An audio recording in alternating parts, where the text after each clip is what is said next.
Yeah, that's perfect.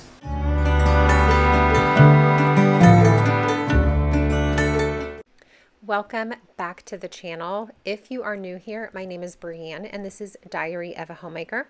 Today I have another kitchen restock video for you all. You all seem to really enjoy these, and so we are back at it. Today I want to get started by making some homemade bagels, and they are incredibly simple, and I am going to be sharing how I add half regular flour and half freshly milled flour. But if you don't have a grain mill, please just go ahead and use regular flour. I've done that before and they turn out great, but I am going to walk you through the process on how I measure those and how I split them half and half.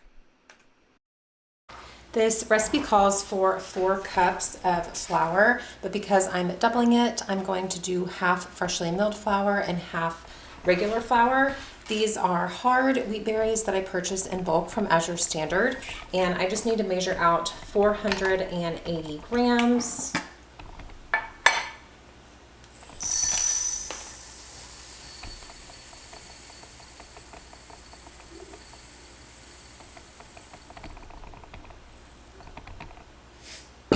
And this is my mill. I purchased a Mock Mill 100. I did some very extensive research on which mill I wanted to purchase, and this one checked all of the boxes for me. These are what the wheat berries look like before they are ground, and it ends up getting loaded into this top section right here. And I'm going to turn it on. I'm going to put this KitchenAid bowl underneath here and then turn it on. You have to turn it on before you put the berries in, and I'm going to show you what that looks like.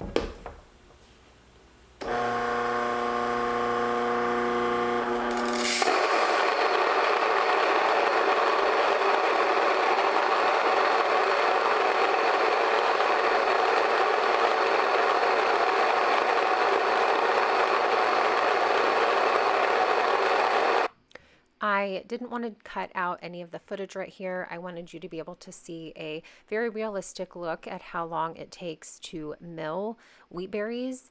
And I am still very new to milling my own flour. There is a pretty big learning curve whenever it comes to milling your own grains, and I am very much still in that learning process. I have only played around with hard wheat and some soft wheat. I haven't even gotten into the other types of grains and the other types of wheat, but I really hope to make that happen this winter. It's just not something that I have really prioritized this summer as I learn with what I have. But I am really enjoying milling my own grains. I know that they have such a longer shelf life. I know that they have all of the nutrients in them that pre-ground flour just doesn't have. And the reason I am still using half regular flour and half milled flour is simply because it ends up being more like a store-bought product, which sounds so silly because here we are making things from scratch, but it really is that softer consistency. Whenever you're using completely freshly milled grains, it's very easy for things to end up a little bit more dense than you would like. Again, that's simply because there's such a learning curve whenever it comes to milling those own grains. And hopefully as I practice and I gain more knowledge, I'll be able to get to a point where I'm using more freshly milled flour and less pre-milled flour. But that's just not the case right now, and that's okay. We are learning, and this is what's working for me right now. Now, I really love this machine. I feel like I did choose the right machine. The only drawbacks that I have are that it's kind of loud, but I'm sure that's going to be the case with any type of grain mill. The other problem, which isn't really a problem, it's more like a convenience type thing. I just really, really wish they would have made this to where a KitchenAid bowl fits underneath it. It's kind of annoying that you have to hold the bowl, and normally I put a couple of cookbooks underneath my mock mill and lift it up a little bit, and that solves the problem, but I forgot. I was trying to share and I just forgot. This is what it's going to look like after you have everything milled, and then I'm going to go ahead and add 4 cups to this and we'll get that all mixed up.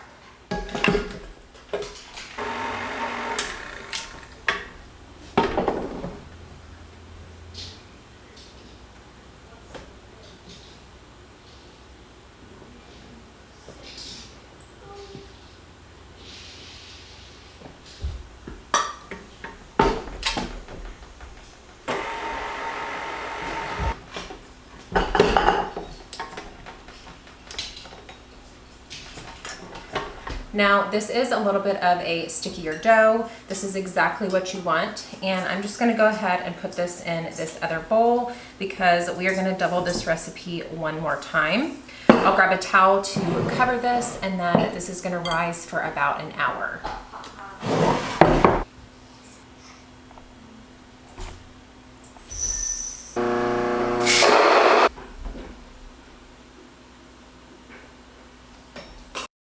Now with this second double batch, I'm actually going to make blueberry bagels, and I wasn't sure how many blueberries to add, so I ended up adding a cup.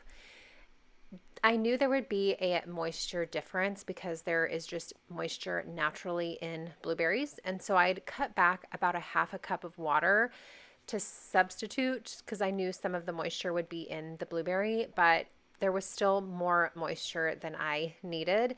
It was way too sticky. I tried wiping down the blade, and then I ended up adding more flour. You'll see I kind of sprinkle it around the edges, and until I could get the dough where it was naturally pulling away, that is whenever I stopped adding flour.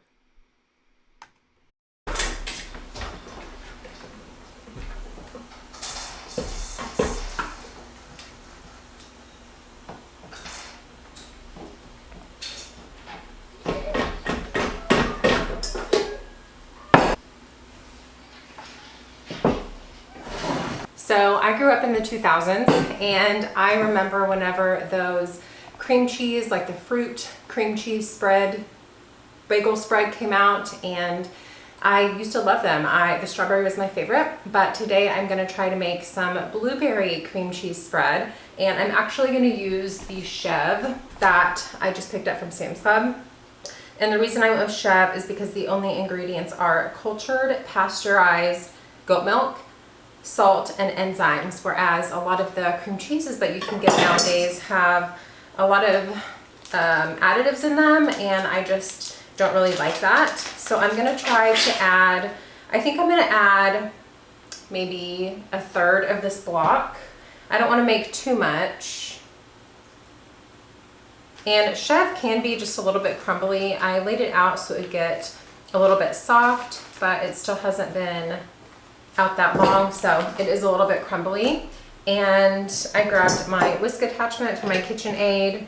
I'm gonna add some blueberries in here, and I'm gonna add just a little bit of honey. I think you could probably add as much or as little honey as you wanted to. And I'm just gonna whip this up. It's actually looking so good. I think I'm gonna add just a little bit more blueberry, just so it has a little bit more moisture.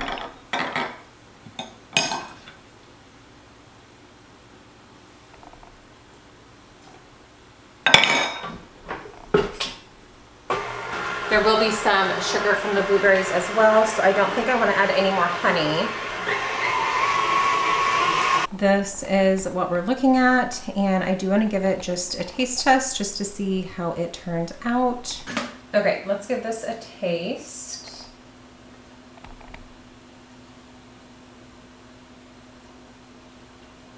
Yeah, I do think I want to add just a tiny bit more honey.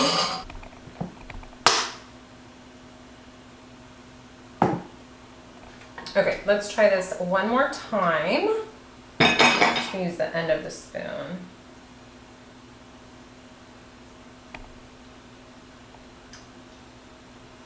Yeah, that's perfect. This is how it turned out. It's got a really beautiful color, and I'm just gonna add this to a Pyrex dish, and we'll just store this in the fridge. And that is one project done. The next thing I want to work on is making some cereal. Now, we don't buy cereal anymore. I used to be a cereal junkie. I loved cereal. Cinnamon Toast Crunch, my absolute favorite. And I have shared this recipe before. We use this as just cereal. I use this as like a granola for like my yogurt parfaits, which I've also shared before. I've used it, you can use it as a snack, as like a trail mix. It really is just a great option.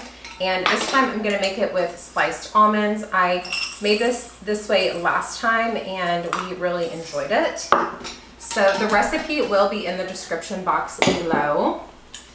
But this is a good one, especially if you're trying to get away from processed cereals. This one's really good.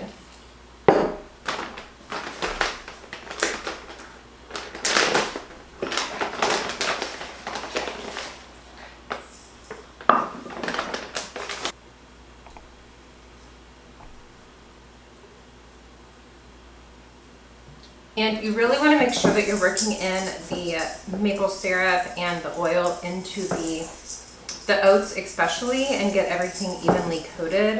That's what's going to give you a nice crisp granola or cereal. Like I said, the recipe will be in the description below, but it's 4 to 5 cups of rolled oats, 1.5 cups of nuts and seeds, half a cup of oil of your choice, and half a cup of the sweetener of your choice. And you can add like dried fruits into it. I personally don't like to do that. I would much rather just add my freeze-dried fruit at the end. But you can add walnuts, you could add pecans, you could add chia seeds. You can add whatever you like.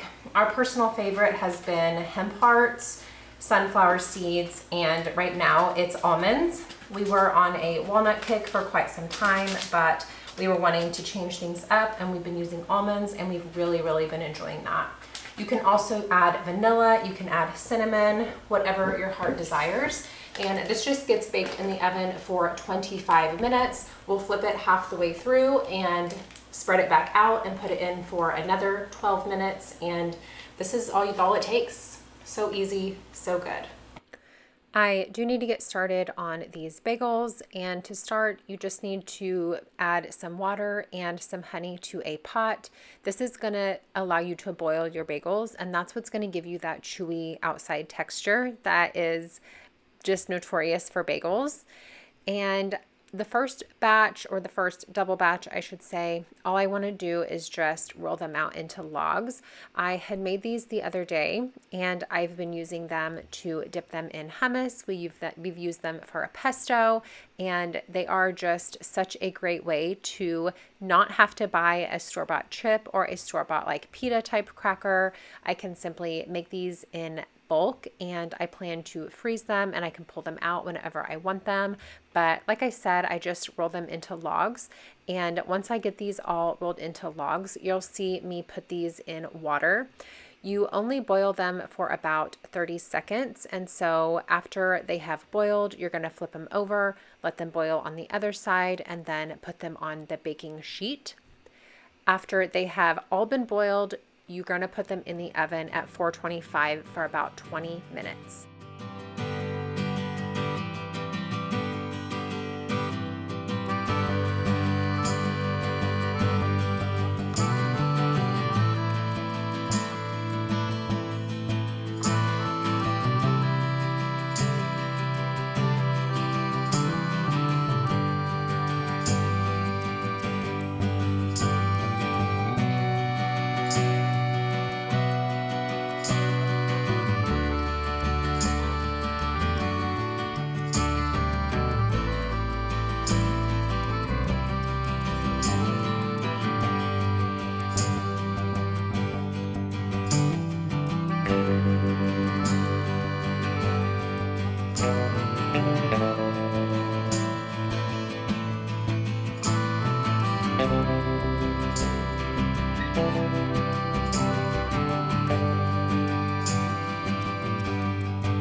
We ended up with one batch of cereal, 1,000,000 bagel bites.